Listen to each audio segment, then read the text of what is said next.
Next up, we have Fears to Fathom. Fears to Fathom is an episode. I'm surviving all of these. Boom, boom, boom. What's going on, YouTube? Welcome back to another video. Today, we are reacting to horror games nobody, nobody, is surviving by Cincy KLX. Without further ado, I don't think I got nothing to say. Let's get right into it. Horror games. Games that some love and some hate. Games that cause nightmares and raise your heart rate. Games where your sole purpose is to survive. So today, I'm talking about horror games nobody is surviving. Let's start it off with Poppy Playtime. Now, Yeah, ain't nobody surviving Poppy. I think I pressed that right. I hope so. Hopefully, my screen's been recording. If not, that's okay. You see it right here. Poppy. Yeah, I ain't gonna lie. No one's surviving that. No one's surviving that. Poppy Playtime is a horror adventure puzzle game. It takes place in an abandoned factory with sentient toy beings. Toys that are alive. And I ain't talking about Toy Story. These people in this factory made children into toys. Yep. Y'all are sick! These are terrible! They built an entire orphanage! It was steady making experiments! I am appalled! This means Huggy Wuggy, Mommy Longlegs, etc. were all children once. What the f? No! Yeah. We play as a former employee of this place. The only reason why Brody's coming back is because he got a mysterious ass letter in the mail. Now, me personally, if I seen a letter that said, "Everyone thinks the staff disappeared 10 years ago. We're still here. Find the flower." I'ma be like, nah, f your flower. I'm not stepping foot in this establishment. But let's get serious. No, you're not surviving this. Nobody is surviving the chase with Huggy Wuggy. Nobody is surviving the chase with Mommy Longlegs. Nobody. But he got lucky right here. If she didn't put her hand on the grinder, he would have got grinded up himself. Nobody is surviving from any of these Doey, the caterpillar, Catnap, Yarnaby, the teacher, them little niggas, Huggy Wuggy again, I could survive the the doctor. And don't get me started on the Hour of Joy. Doctor was weak. I could just run around. If you are an employee during that hour, you're dead. The Hour of Joy is basically all of the toys, all of the experiments rising up and killing everybody in the factory. Yeah, you're not surviving that. Just like in the horror characters video. I'm not cooking, I'm booking. Next up, we have Five Nights at Freddy's. Now, Five Nights at Freddy's is an indie point-and-click horror. Five Nights at Freddy's? I'll do it game by game. So 1 through 5 for each. It's the games, right? Yeah. FNAF 1. Surviving. FNAF 2. I'm gonna have my reflexes are real slow. If I put down the tablet, I see a weird animatronic, I'm cooked, bro. I will win. Oh gosh. Too slow. Biden, sorry, too late. Too late. 3, hell no. I don't want. Nope. 4, hell no. They be BSing you with that breathing. 5, sister location. I ain't surviving. I ain't gonna lie. Someone's gonna catch me lacking. I ain't gonna lie.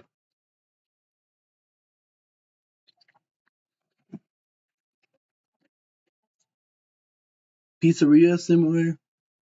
No, I'm not surviving. What's next? Security breach? I'm surviving that hole. Game where your entire goal is to survive from animatronics that come to life. And might I add, these animatronics are possessed by missing children. So FNAF 1's the only one I'm surviving. In the first 3 games, we play as a night guard. And our job as the night guard is to make sure everything's good. We make sure the animatronics don't get into the office and cause chaos. No, Wanda. But if they do somehow make it into the office, that's where it gets dark.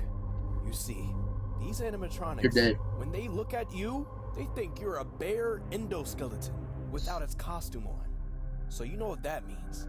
They're gonna stuff you into No, they think you're the one that got them out a of there. suit. So yeah, in terms of the first game, you're not surviving that. With Bonnie and Chica at your doors, Foxy running down the hallway, Freddy at the right, and Forgot Golden about Freddy. Foxy. Not to mention the power situation. Yeah, bro, just put the fries in the bag. And it just gets worse each game.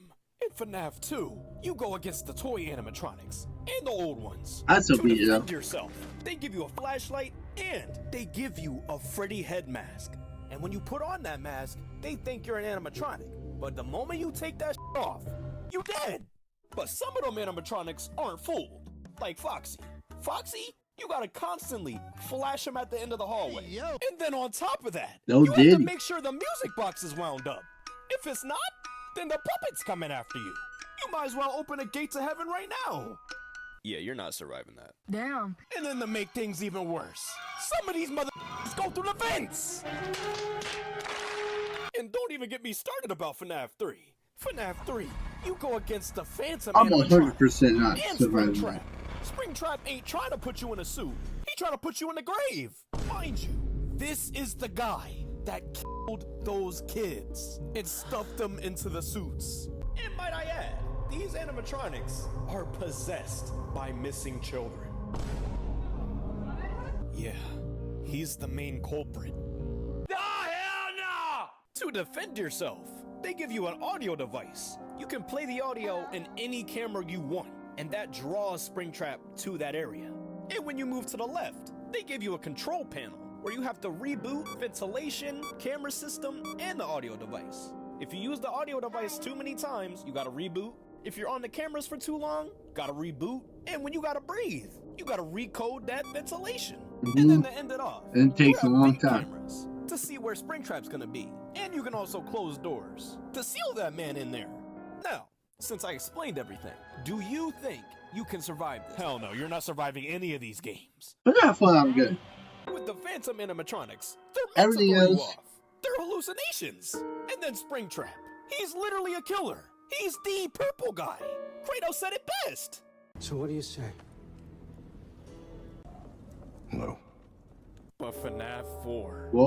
holy hell, you're not surviving. That's a Out nightmare, of bro. all the games, this one is easily the most terrifying. In this one, It's the most play terrifying, but not the hardest one.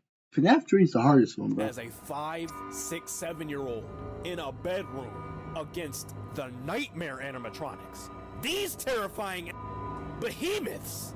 Hell no, you're not surviving this. Dog, one. this kid As a scared 5, me as a kid, 7-year-old bro. doing this? No. FNAF 1, 2, and 3, they only get me with the jump scares. Bro, FNAF 4.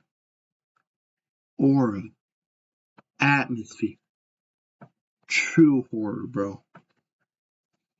Then True don't even horror. get me started on Sister Location. Hell no. Next up, we have Fears to Fathom. Fears to Fathom is an episode. I'm surviving all of these. Boom, boom, boom. If all those people survived that, I'm surviving that too. Psychological horror game where each episode unveils a short Hey, story my goat, Corey narrated by the Kinsey. ones who survived. Mind you, these episodes are based off of real stories. Real! Is this serious? And so today, we're gonna be talking about Ironbark Lookout. Now, during Ironbark Lookout, you play as this guy named Jack Nelson. He's a fire lookout, basically somebody situated in an outpost who reports on wildfires. He's transferred to a new outpost in Ironbark State Park, but he can't shake the feeling something's up. Something's off.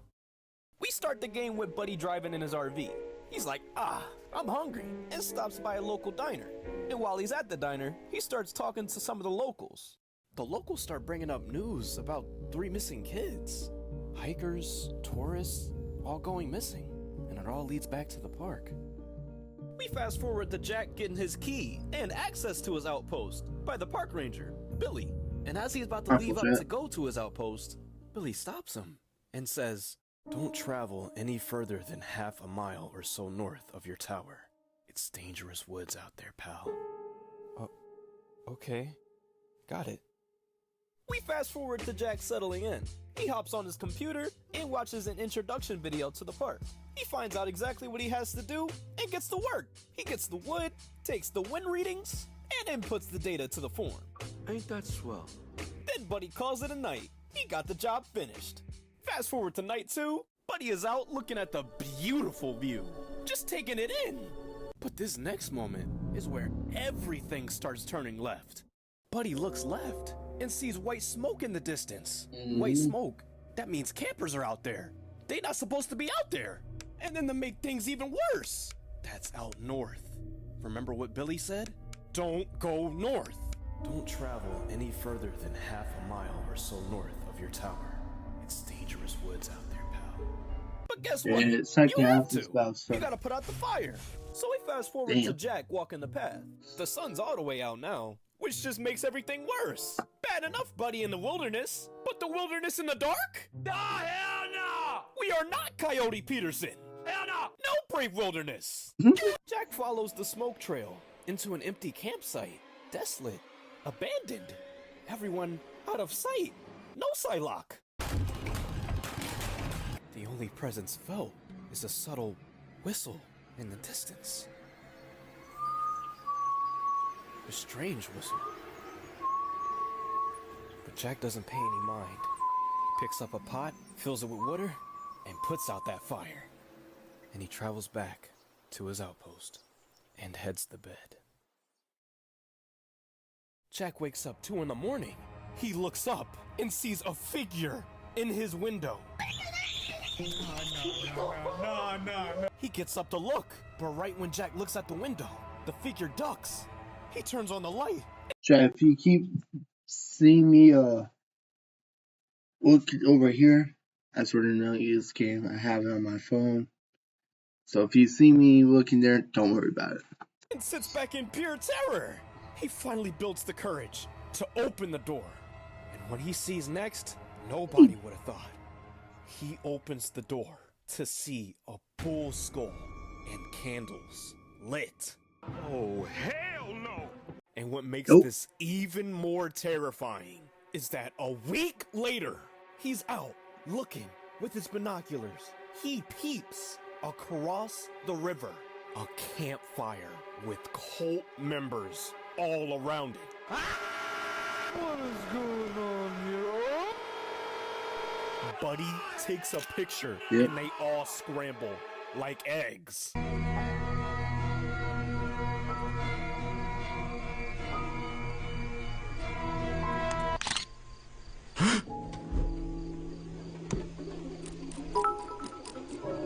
Oh my god. Oh my god. No! They saw the flash!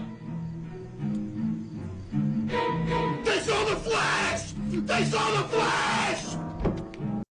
And then one of them starts chasing you.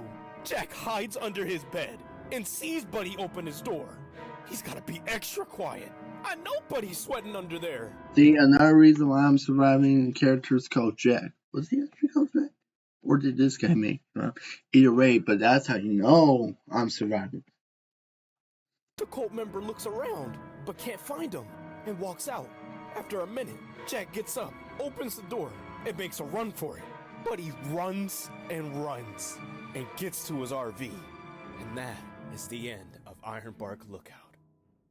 Yeah, hell no, you're not surviving that. Damn. Unless you have experience with nature, and you are a lookout. You're not surviving this. First of all, Jack had no firearm, no weapon, no nothing. Not even He a didn't pocket need knife. to. Me personally, I would have had the buck, and I ain't talking about $1. Jack got extra lucky. hiding I under would've the went bed, 1v20 Buddy would've checked all the of these bed, fools. And then the running down the stairs. I would have fell down like the stormtrooper. Safe to say you're not surviving that. Lastly, I'm let's talk surviving about that. Amanda the Adventurer. Now, Yeah. Amanda the Adventurer is a puzzle horror game. Just don't watch the tapes.